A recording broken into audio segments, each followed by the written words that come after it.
The Last Call. For a night shift nurse, Halloween is just another night. The rhythms of the hospital ward are the same on October 31st as any other. The quiet hum of machinery, the soft padding of rubber-soled shoes on linoleum, the distant, muffled coughs. For nurse Anya Sharma, the evening had been somber but routine. An elderly patient in room 3, a man she had cared for over the past week, had passed away peacefully just after sundown. The necessary procedures were followed with practiced, respectful efficiency. The family had been notified, the doctor had made the official pronouncement, and the body now lay still under a clean white sheet. There was a 6-hour delay, leaving the room and its former occupant in a state of quiet limbo. Anya returned to the nursing station, the ward's central glowing island in the sea of nighttime dark. An hour passed. The silence was broken by the sharp, insistent chime of a call bell. Anya glanced up at the light board above the station. The light for room 3 was illuminated. For a moment she stared, a flicker of irritation mixing with confusion. A glitch in the system, most likely. She walked down the hall, the sound of her own footsteps unnaturally loud. She entered the room, the air still and cool. The patient lay unmoving on the bed. She pressed the reset button on the wall, extinguishing the light and silencing the chime. Shaking her head at the quirks of old hospital wiring, she returned to her desk. Less than an hour later, it happened again. The same sharp chime, the same glowing light for room 3. This time, a prickle of unease traced its way up Anya's spine. She walked back to the room, her steps more deliberate. She checked the call button itself, a simple plastic remote resting on the bedside table, untouched. She checked the connection to the wall. Everything was secure, nothing was out of place. Again, she reset the system. The silence that followed felt heavier, charged with an unspoken question. The night wore on. The bell from room 3 rang a third time, and then a fourth. Each summons was identical, a clear, deliberate, impossible call for help. The horror of the situation settled upon Anya not as a sudden shock, but as a slow, creeping dread. The ringing bell was the persistence of a human routine beyond the boundary of death. The patient, or whatever echo of him remained, was trapped in his last moments of consciousness.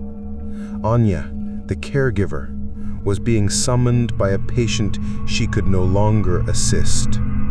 She was a witness to a soul caught in a silent, desperate loop, unaware that its time for suffering had passed. She spent the rest of her shift watching the light for room 3, filled with a professional's helplessness and a human's sorrowful dread, waiting for the one call she could never again answer.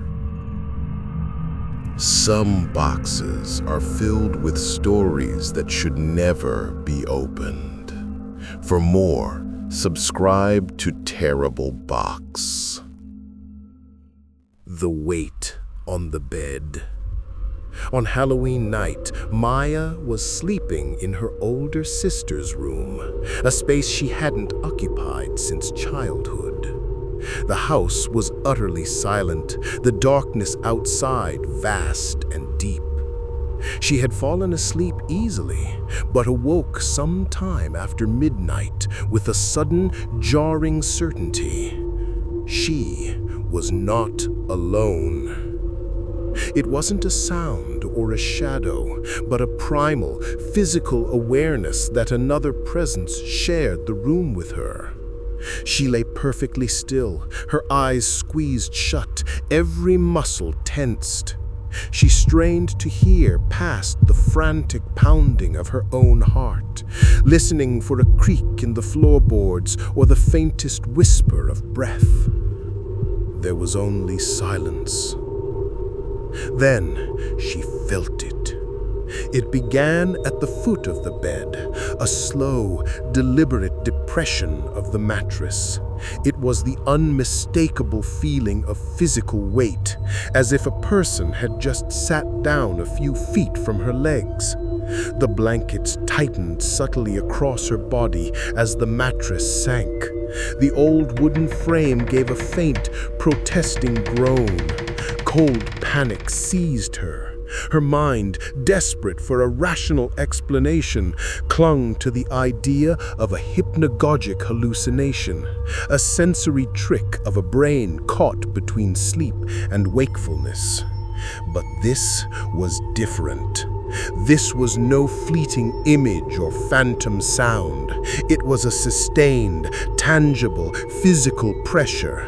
It was real. She remained frozen, a prisoner in her own body, too terrified to move or open her eyes. The true horror was not in seeing a ghost, but in feeling one. It was an intimate violation, a breaching of her personal space by something unseen. A sight could be debated, a sound explained away, but a tactile encounter was irrefutable. She wasn't just observing a haunting, she was being touched by it. Time became meaningless. She didn't know if the weight remained for 10 seconds or 10 minutes, aware only of the steady pressure and the roaring in her ears. Then, as slowly and deliberately as it had arrived, the sensation lifted. The mattress sighed back to its original shape. The blankets loosened. The presence was gone. Maya did not sleep for the rest of the night. She lay awake in the suffocating darkness, staring at the ceiling, forever marked by the memory of that simple, impossible feeling, the tangible weight of an intangible world.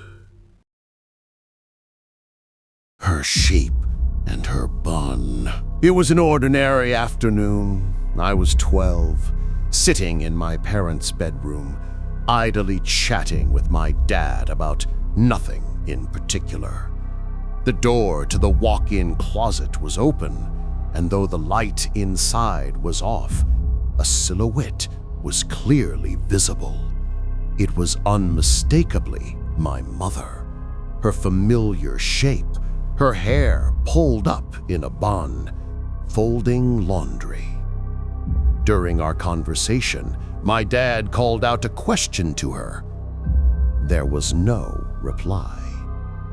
He tried again, a little louder, a note of impatience creeping into his voice. Still, nothing. The figure in the closet continued its silent, methodical work. "Hey!" he finally yelled, his voice echoing through the quiet house. "Are you listening?" Annoyed on his behalf, I got up and walked toward the closet. As I stepped into the darkness of the doorway, I heard footsteps behind me. I turned. It was my mom walking into the bedroom from the hallway, a towel wrapped around her body, her hair wet from the shower. "Why were you yelling my name?" she asked. My dad and I froze. I whipped my head back toward the closet. It was empty. There was no one there. The pile of clothes was still on the shelf, but the figure, the silent, working shape of my mother, right down to the familiar bun in her hair, had vanished. We both saw it. A perfect mimicry of a loved one occupying a space where she couldn't possibly be. We never spoke of it again, but the image remains, a silent impersonator in the shadows of our own home.